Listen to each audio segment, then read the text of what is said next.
Ahí está. Entonces, como decíamos, durante esta clase veíamos estas diferencias entre pH, un pH ácido y un pH alcalino, ¿verdad?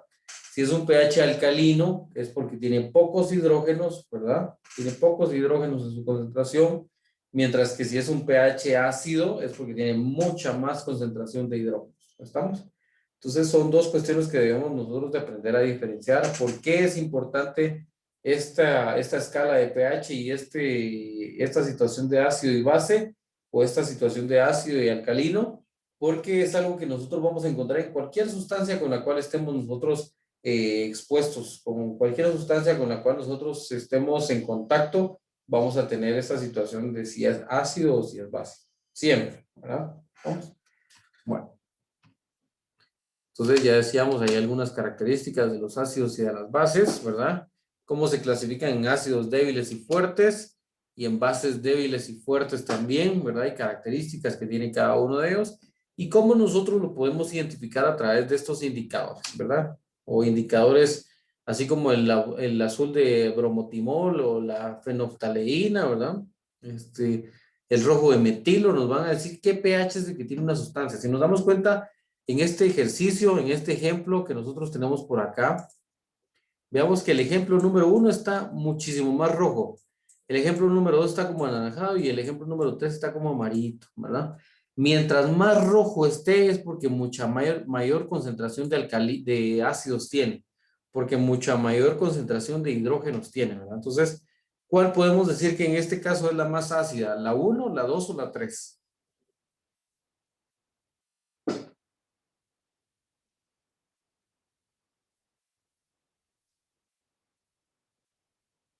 A ver, Brian, ¿cuál diría usted que es la más ácida de estas? La primera, La 1, ¿verdad? La más roja. sí. Exactamente, ¿verdad? La 1 tiene que ser la más ácida porque es la que se está teñiendo con mayor intensidad, ¿verdad? La que tiene el color mucho más fuerte. ¿Estamos? Entonces, precisamente, esta es la importancia, ¿verdad? En nosotros poder identificar cuáles son más ácidas y cuáles son más bases, ¿verdad? Va, muy bien, perfecto. Y pues ya terminábamos aquí, ¿verdad? Con algunos ejemplos de estas sustancias, ¿verdad? Entonces, el día de hoy vamos a ver la aplicación de esto. Ácidos y bases en la vida cotidiana, ¿verdad? Este es nuestro tema para el día de hoy. Ya que la semana pasada definimos esta parte de ácidos y bases, el día de hoy veremos cómo se aplica todo esto a nuestra vida cotidiana, ¿verdad? Ya les decía yo, el ejemplo de la semana pasada les hablaba sobre, por ejemplo, si usted va a una piscina y no se le mide adecuadamente el pH a una piscina, al agua de una piscina, el agua puede ser dañina para nuestra salud, puede ser dañina para nuestra piel, ¿verdad? Entonces, eso es lo que pasa en algunas ocasiones cuando las personas van a algunas piscinas y luego regresan y tienen mucha picazón, tienen urticaria, tienen reacciones alérgicas, ¿verdad? Precisamente por esto, porque tal vez a la piscina donde se metieron nunca se le dio un control restricto del pH, ¿verdad? Entonces, es bien importante poder identificar adecuadamente estas variantes, ¿verdad? Entonces, veamos ácidos y bases en la vida cotidiana. Antes de iniciar, ¿alguien le quedó claro o tiene alguna duda sobre el tema anterior o algo que no le haya quedado muy claro sobre por qué son ácidos, por qué son bases? Y así lo hablamos. Seguro, ¿verdad? Yo espero que sí sea cierto, ¿verdad? Porque vamos a tener un examen corto y tienen que tener bien clara esa parte, ¿verdad? ¿Estamos? Va. Veamos aquí en la imagen. Aquí en la imagen vemos nosotros jabón, vemos desinfectantes, vemos bebidas alcohólicas, vemos algunos jugos, vemos jabones, vemos algunos alimentos de consumo diario, ¿verdad? ¿Por qué es esto? Pues es precisamente porque, como ya decíamos, todos los alimentos, todos los líquidos con los que estamos en contacto, todos tienen un equilibrio ácido-base, ¿sí? O todos buscan el equilibrio. Sin embargo, hay algunos que por su naturaleza, como jugo de naranja, el jugo de limón que nosotros vemos ahí, tienen mucha mayor concentración de iones hidrógenos. O sea, se clasifican como ácidos, ¿verdad? Por eso se le llama el famoso ácido cítrico. ¿De dónde viene el ácido cítrico? A ver, Leslie, ¿usted ha escuchado de dónde viene el ácido cítrico?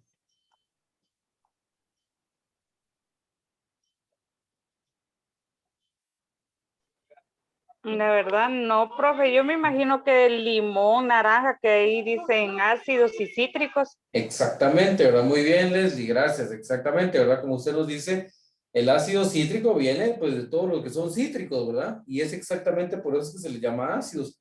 Son sustancias, por ejemplo, cuando usted chupa un limón o chupa una naranja que está así no tan madura, pues es ácido, ¿verdad? Es ácido su sabor. Y es precisamente por la alta concentración de hidrógenos que tienen estas sustancias, ¿verdad? Mientras que por el contrario hay sustancias que es totalmente lo contrario. ¿Verdad? Entonces, eso es lo que veremos a continuación, ¿verdad? Cómo se clasifican estas sustancias. Bueno, como ya decíamos la semana pasada, ¿qué son los ácidos y qué son las bases? Pues de ahí yo considero que ya no hay mayor complejidad. Nos dice, los ácidos son sustancias que disueltos en agua aumentan la concentración de hidrógeno, de iones hidrógenos o de hidrogeniones. Posee un pH menor a 7, ¿verdad? Eso tiene que ser básico, eso tiene que ser básico que ya lo sepamos.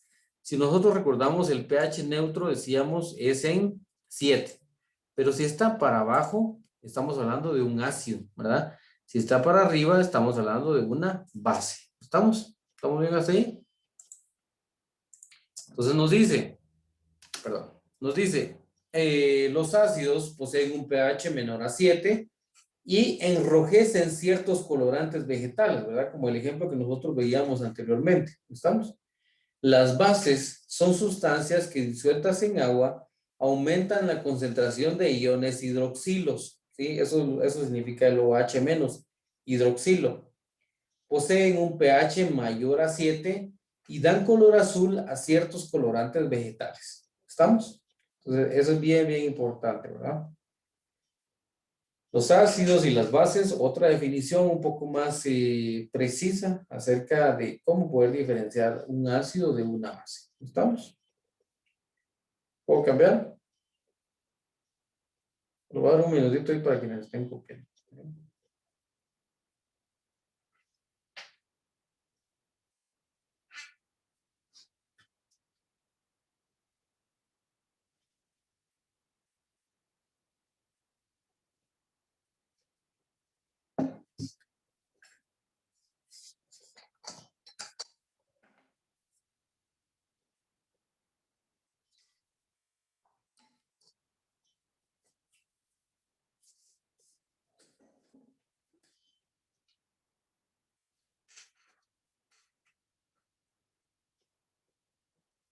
Bueno,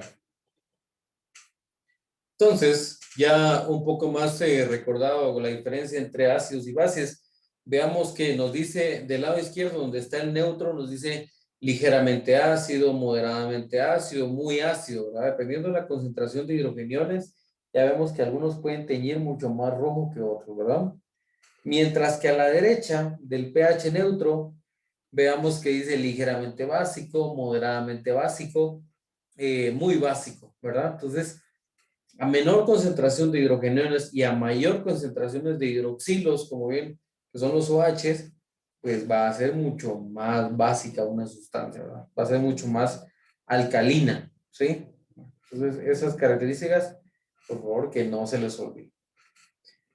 Bueno, pasamos a la siguiente. Veamos aquí que nos habla, solo voy a borrar esta línea. Veamos aquí que nos habla acerca de ejemplos de ácidos fuertes con los cuales nosotros estamos en contacto en la vida cotidiana. Por ejemplo, nos habla ácidos fuertes, el ácido clorhídrico. Nos dice el ácido clorhídrico, pues yo creo que todos hemos escuchado el famoso ácido clorhídrico, pero principalmente les voy a contar algo. El ácido clorhídrico nosotros lo tenemos en abundancia en nuestro estómago, fíjense. En el estómago, precisamente nuestro estómago secreta este ácido clorhídrico para poder degradar, para poder metabolizar, para poder deshacer toda la comida que nosotros ingerimos. Entonces el cuerpo humano es realmente impresionante y secreta, como les digo, en el estómago secreta ácido clorhídrico, precisamente para deshacer todas las sustancias, ¿verdad? Nos dice aquí, el ácido clorhídrico es un compuesto que lo vemos y o asociamos en nuestra vida diaria, ya que tiene múltiples aplicaciones, ya sea en la industria. Permítame.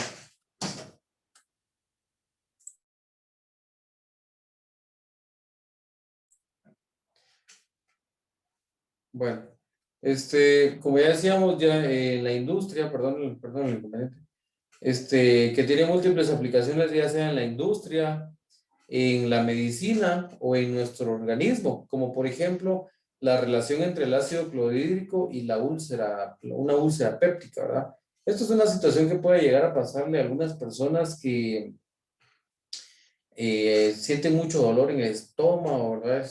Muchas veces es porque tienen un aumento de la secreción del ácido clorhídrico y eso de alguna manera pues lastima el tejido del estómago. Entonces se forman unas úlceras, ¿verdad? Entonces, como bien nos dice aquí, se pierde esta relación entre el ácido clorhídrico y su demanda, ¿no? También lo encontramos en la vida cotidiana como limpiadores de baldosas, limpiadores de inodoro, químicos de piscina, etcétera, ¿verdad?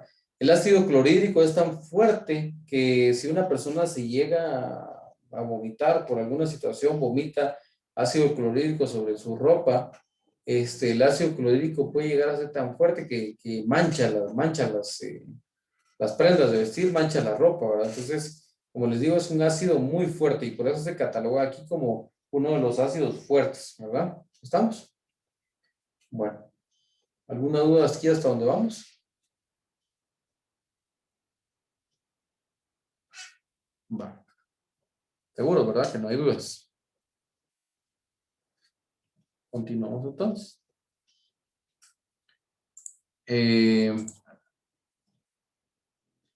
Permítame que no sé por qué no cambia.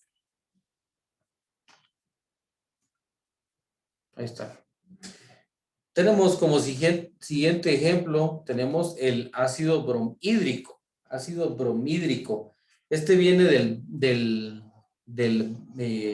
bromuro, ¿verdad? Si ustedes se recuerdan dentro de la tabla periódica, ¿quién tiene una tabla periódica por ahí? ¿Alguien que me responda? ¿Que tiene una tabla periódica por ahí?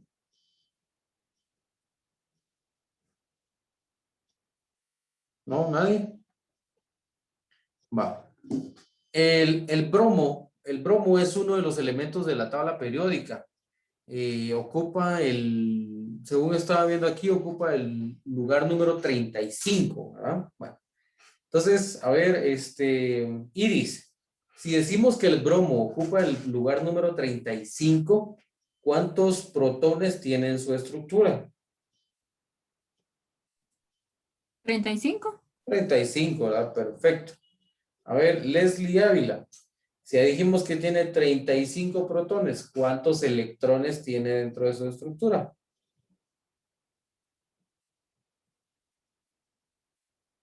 35 también, profe. 35 también, muy bien. A ver, Juana. Juana López, ya dijimos protones 35, electrones 35. ¿Qué partícula subatómica nos falta por calcular?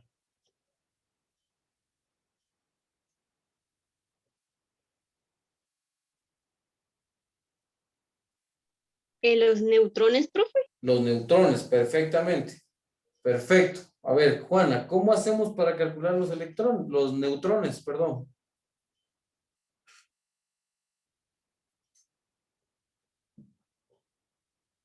¿Te recuerda? Si no pedimos ayuda por acá.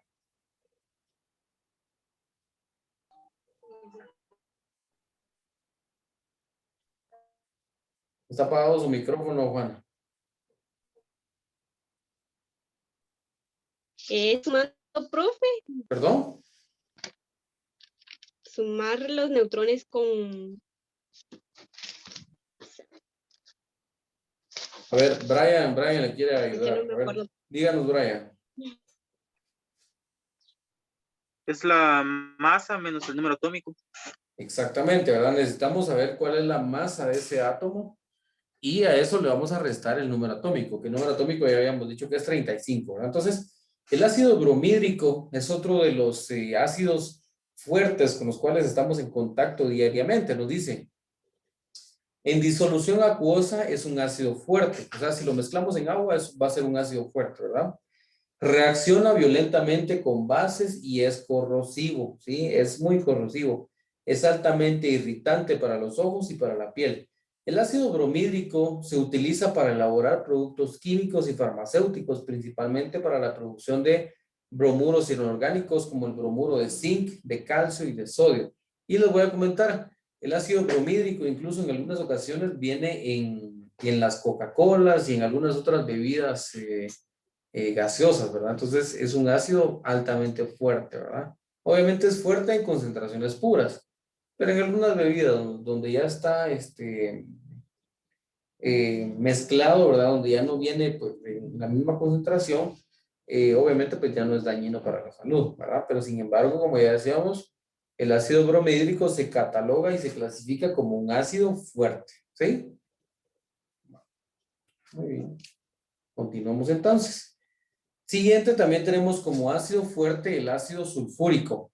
El ácido sulfúrico nos dice, el ácido sulfúrico es un compuesto químico altamente corrosivo. Y les voy a comentar, el ácido sulfúrico es el que se utiliza en las baterías de los carros, ¿sí?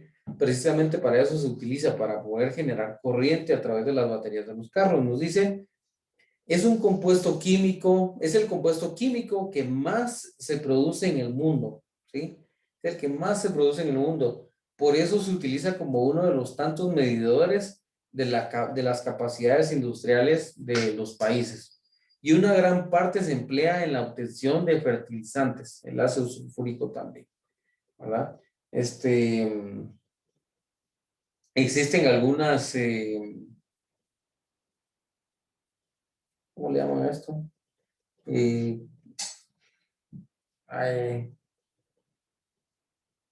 ¿Cómo se llama esta pastilla que es para, vamos a ver si alguien la conoce, insecticida que es para matar a gorgojo y esas situaciones? ¿Cómo se llama? ¿Alguien lo ha escuchado? Que es bien famoso.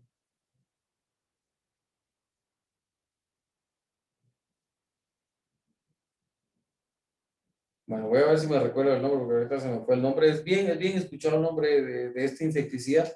Y dentro de este insecticida, pues va también gran parte de la concentración de, como que es como ácido sulfúrico, ¿verdad? Ácido sulfúrico.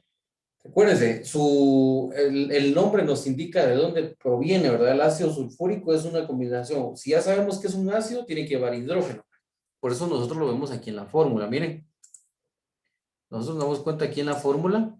Nos dice ácido porque lleva hidrógeno, sulfúrico. ¿Por qué? Porque viene de qué? ¿De qué elemento es este? A ver, vamos a ver. Quiero participar por acá. A ver, Evelyn Divas. ¿Qué elemento es este que está señalado aquí en la diapositiva, Evelyn?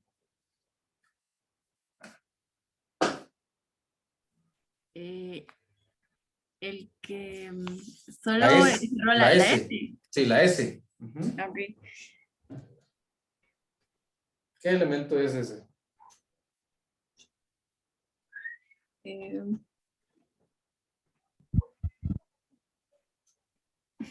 A ver, Nazario, ¿le quiere ayudar? Profe, es el azufre. Perfecto, muy bien, exactamente, es el azufre, ¿verdad? Entonces por eso se llama ácido sulfúrico, porque viene del azufre, ¿verdad? Algunas veces los nombres no se parecen tanto, pero sin embargo, en este caso el ácido sulfúrico es una combinación de hidrogeniones, de hidrógeno con azufre, ¿verdad? Entonces, como decíamos, principalmente se utiliza en productos de fertilizantes, pero también tiene otros usos particulares, ¿verdad? ¿Alguna duda aquí hasta dónde vamos? Profe, la pastilla para matar el gorgojo se llama Postoxin. Ay, mira que no, tiene un nombre que es más común, pero... Es que esa la usan donde yo trabajo, de limpiar frijol. Se la ¿así? echan en los quintales. Ajá. Tal vez. Y eso tal mata vez, el gorgojo y tal vez. no mata el maíz. Ajá. Sí, pues tal vez sí, fíjese, porque yo me recuerdo que tenía un nombre más más escuchado, digamos, pero se me fue el nombre ahorita. Tal vez sí yo lo he escuchado con otro nombre, pero me imagino que sí ha de ser Sí, pero ese. es chiquita y es así blanca y es Ajá, fuerte. Ajá. Así se exactamente, llama cabal. ¿Cómo se llama ese? Prostoxin. Eso se le Prostoxin. echa a cada quintal. Ajá. Y pues, muchas gracias, Iris, se ve muy amable. Prostoxin, entonces, ya vieron un ejemplo en el cual nosotros podemos encontrar, pues, estos ácidos fuertes, ¿verdad? Son ácidos, como bien lo dice su nombre, son ácidos muy fuertes, ¿verdad? Entonces, el ácido, el, el ácido sulfúrico, pues, es otro ejemplo muy importante. También podemos encontrar ácidos débiles, ácidos débiles. A ver, yo lo único que quiero preguntarles es, ¿todos tienen claro de por qué se les llaman débiles y por qué se les llaman fuertes? Obviamente, si estamos hablando de un ácido fuerte, voy a regresar un par de diapositivas para que, por si alguien tiene alguna duda de esto. Si se les llama ácidos fuertes, es porque obviamente están dentro de... Aquí vamos a ver, ahí está. Si se les llama ácidos es porque obviamente tienen que estar hacia la izquierda, ¿verdad? Tienen que estar para este lado. Eso todo lo tenemos claro, ¿verdad? Tienen que estar un número para acá, ¿verdad? Si es fuerte es porque sus números están entre 0 y 1, ¿verdad? Si son débiles, pues es porque van a estar entre el 2 hasta el 6 más o menos, ¿verdad? En estos espacios. De igual forma en las bases, si es una base fuerte, pues muy probablemente va a estar entre 3 y 14.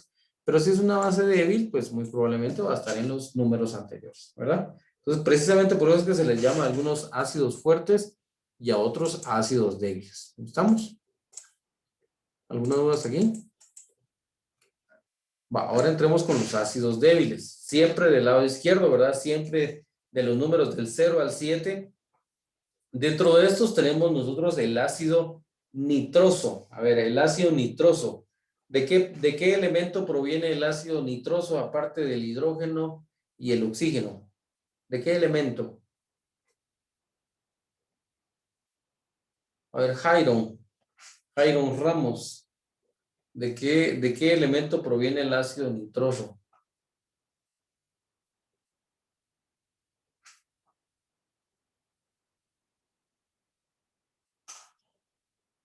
Jairon.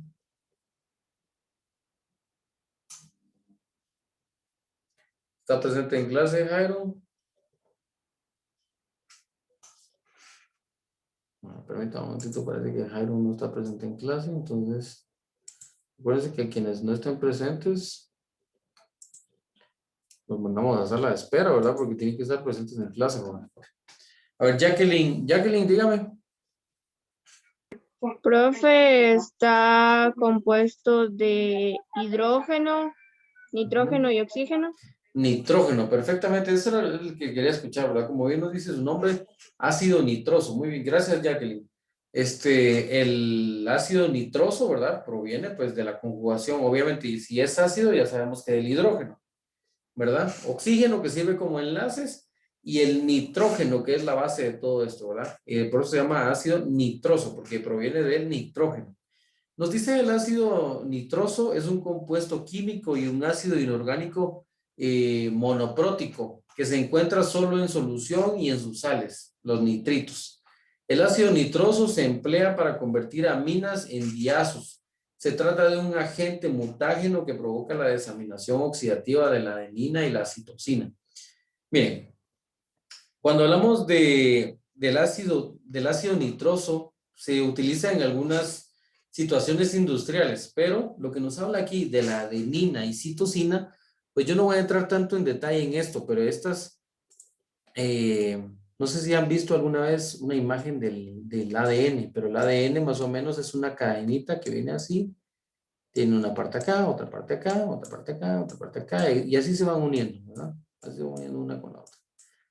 Entonces, a cada una de estos como pelitos que le van saliendo a la cadena del ADN, cada una de estas se les llaman bases nitrogenadas. Y una de estas se llama adenina y otra se llama citosina, ¿verdad? Entonces, es precisamente lo que nos habla aquí. Estos ácidos, en este caso el ácido nitroso, pues va a mutar precisamente en estas partes del ADN, ¿verdad? En estas partes que se llaman adenina y citosina, ¿verdad? Entonces, y pues como les digo, se utilizan en algunas situaciones industriales, ¿verdad? Pero realmente pues no vamos a entrar tanto en detalle en eso. pero solamente para que lo conozcan y que vean que sí estamos en contacto. Perdón. Ahí está. Entonces, para que vean que sí estamos en contacto con estas sustancias, ¿verdad? Sí, las frecuentamos. Las frecuentamos, ¿verdad? El ácido carbónico. El ácido carbónico es otro ácido débil. Es otro de los ácidos débiles más importantes porque realmente pues con este sí estamos en contacto frecuentemente. Veamos que nos dice aquí, el ácido carbónico es un ácido proveniente del dióxido de carbono. Por eso es que cuando nosotros abrimos una lata de gaseosa, independientemente si sea Coca-Cola o Pepsi-Cola, cualquiera que ustedes quieran, cuando usted la abre hace, ¿verdad? Precisamente porque libera dióxido de carbono, libera gas, ¿verdad? Entonces, nos dice el ácido carbónico es un ácido proveniente del dióxido de carbono. El ácido carbónico puede atacar a muchos de los minerales que comúnmente forman las rocas, descomponiéndolos, ¿verdad? Por eso es que ustedes ven en algunos videos, ven que la Coca-Cola, aparte de tomársela, puede servir para aflojar tornillos, para destapar baños, para limpiar pisos en algunos lugares donde algunas manchas no salen, precisamente porque el ácido carbónico descompone minerales, descompone algunos minerales. Imagínense si descompone rocas, si descompone huesos, imagínense qué no le hará a nuestro organismo, ¿verdad? Entonces, es bien importante que tomemos en cuenta todos estos efectos del ácido carbónico. Se utiliza en la industria en forma gaseosa, como ya decíamos, pues para fabricación de bebidas carbónicas, en la jardinería de calidad en invernaderos y también en la industria química se utiliza el ácido carbónico, ¿verdad? Entonces, como ya decíamos, el ácido carbónico pues es altamente corrosivo y como ya decíamos, pues tiene múltiples usos, ¿verdad? No solamente para tomarlo en las bebidas gaseosas, sino que también, por ejemplo, hay videos donde la Coca-Cola la utilizan para aflojar una llanta, para aflojar tornillos, para destapar baños, para un sinfín de situaciones, pero es precisamente por la cualidad que tiene el ácido carbónico ¿cómo es que se llama? De descomponer los minerales, ¿verdad? Dígame, Brian. También lo utilizan como insecticida, creo. Como insecticida también, exactamente. Sí, como les digo, incluso para limpiar pisos, ¿verdad? Para un montón de situaciones, ¿verdad? Yo incluso vi un video una vez donde dejaron unos huesos como de algún animalito, pues lo dejaron metidos en Coca-Cola y literalmente, pues en cuestión de un par de semanas, desaparecidos, ¿verdad? O sea, el ácido carbónico y junto con todo lo que tiene la bebida gaseosa, pues sí lo deshace completamente, ¿verdad? Entonces vemos que al final, pues ácido es ácido, ¿verdad? Independientemente en qué concentración esté, siempre va a ser un ácido, ¿sí? Bueno, continuamos. El ácido acético, el ácido acético nosotros lo encontramos en el vinagre, ¿sí? Principalmente. Por eso es que el vinagre tiene ese sabor tan particular, ¿verdad? O cuando se cocina algo con vinagre tiene ese saborcito particular, es el sabor del ácido acético. Nos dice, se puede encontrar en forma del ion acetato. Este es un ácido que se encuentra en el vinagre, siendo el principal responsable de su sabor y olor agrios, ¿sí? Se usa para usos de cocina como vinagre y también de limpieza. Son ampliamente conocidas sus propiedades como mordiente en soluciones fijadoras para la preservación de tejidos, donde actúa empíricamente como fijador de nucleoproteínas, ¿verdad? Entonces, básicamente lo que nos dice con esto es de que el ácido acético se puede utilizar como un conservador, como un preservante, como un medio a través del cual no se van a descomponer algunos tejidos, algunas muestras, algunas sustancias, ¿verdad? Podría ser que no se descomponga. Entonces el ácido acético es un poco más benévolo, es un poco más amigable que el ácido carbónico, por ejemplo, o el ácido sulfírico, o el nitroso, ¿verdad? Entonces es un poco más benévolo en estos casos. Ok, también quiero ver cómo vamos con el tiempo. A la 1 creo que termina la clase, ¿verdad? Vamos a ver.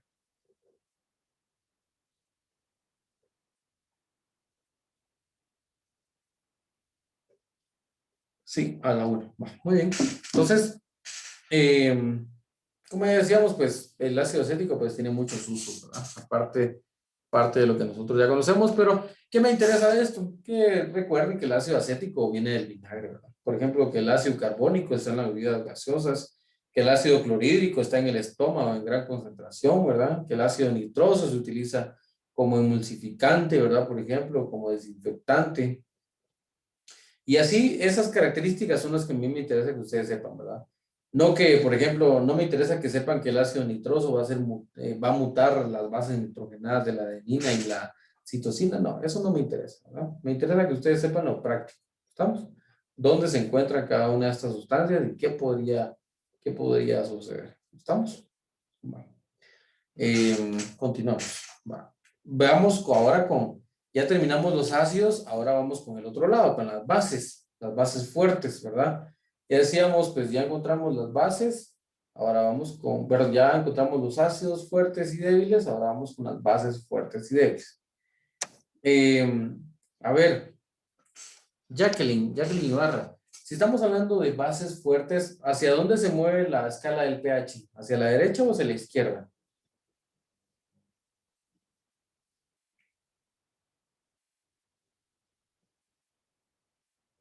¿O hacia qué números? ¿Cómo dijo, profe? Si estamos hablando de bases, ¿hacia dónde se mueve la escala? ¿Hacia la derecha o hacia la izquierda? ¿O hacia qué número se mueve la escala? Si es una base fuerte. Hacia el número mayor, ¿no? Ah, exactamente, hacia el número mayor, ¿verdad? O sea, se mueve hacia la derecha. Esto por lo general del número 7.5, 8 al 14, ¿verdad? Más o menos. Como del 8 para arriba, ¿verdad? ¿Estamos? Entonces, las bases fuertes. Tenemos al hidróxido de litio, ¿sí? El litio como, no sé si alguien lo había escuchado, pero por ejemplo, las baterías, la mayoría de baterías que utilizamos hoy en día utilizan litio. Y es precisamente porque permiten una alcalinidad, se le llama, por eso se llaman baterías alcalinas, ¿verdad? Porque utilizan litio y son alcalinas, o sea, son básicas. Si ustedes se recuerdan, al inicio decíamos, a las bases también se les puede llamar álcalis o alcalinos, ¿verdad? ¿Se recuerdan? Entonces, precisamente por eso se le llaman baterías alcalinas. Cuando ustedes van a comprar a la tienda unas baterías, ven que ahí dice batería alcalina, ¿verdad? A base de litio, dicen algunas, ¿verdad? Precisamente porque el litio le da esta característica de ser una base, de ser alcalina, ¿verdad? Entonces nos dice el hidróxido de litio es un sólido blanco cristalino, es un hidróxilo formado a partir de agua y litio. Es usado en cerámicas, manufacturación de otros compuestos de litio y específicamente en la esterificación para el esteato de litio, que como compuesto general se usa como lubricante debido a la alta resistencia al agua y es utilizable tanto en alta como en bajas temperaturas, ¿verdad? Entonces vemos aquí las aplicaciones del hidróxido de litio. ¿Estamos? Bueno, ¿alguna duda aquí hasta dónde vamos? Continuamos entonces. Tenemos el hidróxido de sodio. Bueno, ya casi vamos a terminar, ¿ya? El hidróxido de sodio es lo que comúnmente nosotros conocemos como la soda cáustica, ¿verdad? Justamente es lo que nosotros vemos aquí en la imagen, el hidróxido de sodio. Es usado en la industria principalmente como una base en la fabricación de papeles, de tejidos y detergentes. Y en los hogares son reconocidas sus utilidades para desbloquear tuberías y desagües de cocinas y baños, entre otros, ¿verdad? Cuando se tapa una tubería, se tapa un baño, se tapa un lavamanos, pues hay que colocarle soda cáustica, ¿verdad? Y algo importante, por favor, cuando ustedes manipulen la soda cáustica, tengan mucho cuidado porque la soda cáustica, como ya vimos, es una base fuerte, ¿verdad? Es una base fuerte, por lo tanto, recuérdense que el pH del ser humano es neutro, por lo general, ¿verdad? Es neutro, tiene que estar alrededor del 7, ¿verdad? 7, 7.30, por ahí, es el pH del ser humano. Cuando nosotros estamos en contacto, ya sea con una base fuerte o un ácido fuerte, independientemente de si es ácido o si es base, ambos son fuertes, ¿verdad? Va a ser dañino y va a ser corrosivo para nuestra piel. Por eso es de que la soda cáustica hay que aplicarla pues con mucha delicadeza, sobre todo con mucho cuidado, ¿verdad? Porque sí, algo de soda cáustica en las manos, pues nos quema y nos hace lata las manos, por ejemplo, ¿verdad? Entonces, ese es otro ejemplo muy importante, el hidróxido de sodio. Luego tenemos unas bases débiles como el amoníaco. El amoníaco es un producto de nuestro metabolismo y nos dice, es un compuesto químico cuya molécula consiste en un átomo de nitrógeno y 3 de hidrógeno. Y de acuerdo a la fórmula se le llama NH3. La mayor parte del amoníaco producido en plantas químicas es usado para fabricar abonos, ¿sí? Por eso es de que cuando ustedes ven que en los campos, ¿verdad? Así en plena sierra, donde hay campitos, ¿verdad? Y ven vacas, ven ganado, ven algunos otros animalitos, ven que casi siempre se mantiene verde, ¿verdad? Se mantiene verde así intenso. Es precisamente porque obviamente los animalitos pues orinan todo el campo y en el orín, en la orina, pues va alta concentración de amoníaco, ¿sí? Y es precisamente por eso que,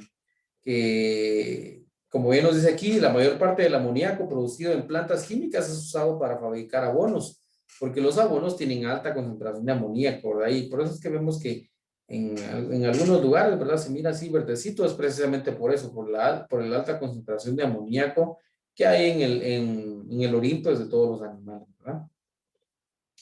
El resto es usado en textiles plásticos, explosivos, en la producción de pulpa y papel, alimentos y bebidas, productos de limpieza doméstica, refrigerantes y entre otros, ¿verdad?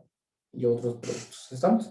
Entonces el amoníaco principalmente es un producto utilizado para el abono, ¿verdad? ¿Estamos? Entonces sí eso sí es cierto, ¿verdad? Entonces como decimos, el orín principalmente de los animales e incluso el del ser humano, pues funciona como un buen abono, ¿verdad? Para las plantas. ¿Estamos? Bueno. Y por último, la anilina nos dice, pues ya aquí tenemos ya una base débil. Es un compuesto orgánico, líquido, ligeramente amarillo, de olor característico. La anilina es levemente soluble en agua y se disuelve fácilmente en la mayoría de solventes orgánicos, ¿verdad? Se utiliza ampliamente como intermediario en la síntesis de colorantes, ¿verdad? Lo que nosotros comúnmente, o no sé quiénes aquí han teñido ropa o han pintado acerrín alguna vez en su vida, se utiliza la anilina, ¿verdad? Entonces, como bien nos dice aquí, se utiliza como intermediario en la síntesis de colorantes, o sea, para formar colorantes. Se utilizan antioxidantes, productos de farmacéuticos, tintas de marcar, reveladores fotográficos, resinas, barnices, perfumes, pulidores de calzado y numerosos productos químicos inorgánicos, ¿verdad? Entonces, vemos que realmente la aplicación de todas estas situaciones de los ácidos y las bases es amplia, ¿verdad? Bueno, ¿alguna duda hasta aquí, jóvenes? Y hasta ahí pues llegaríamos con nuestra clase del día de hoy.